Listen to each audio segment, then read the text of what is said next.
அந்தப்படி குடிமதிப்பெழுதப்படும்படிக்கு எல்லாரும் தங்கள் தங்கள் ஊர்களுக்குப் போனார்கள்.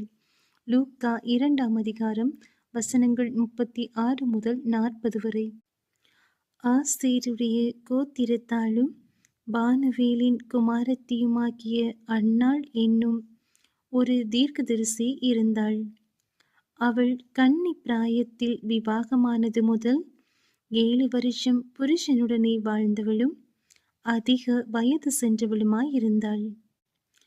ஏறக்குறைய 84 வயதுள்ள அந்த விதவை தேவாலயத்தை விட்டு நீங்காமல் இரவும் பகலும் உபவாசித்து ஜெபம் பண்ணி ஆராதனை செய்து கொண்டிருந்தாள். அவளும் அந்நேரத்திலே வந்து நின்று கர்த்தரை புகழ்ந்து எருசலேமிலே மீட்புண்டாக காத்திருந்த யாவருக்கும் அவரை குறித்து பேசினாள்.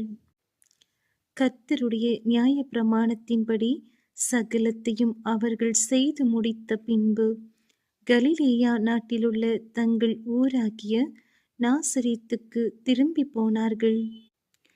பிள்ளை வளர்ந்து ஆவியிலே பலன் கொண்டு ஞானத்தினால் நிறைந்தது. தேவனுடைய கிருபையும் அவர் மேல் இருந்தது.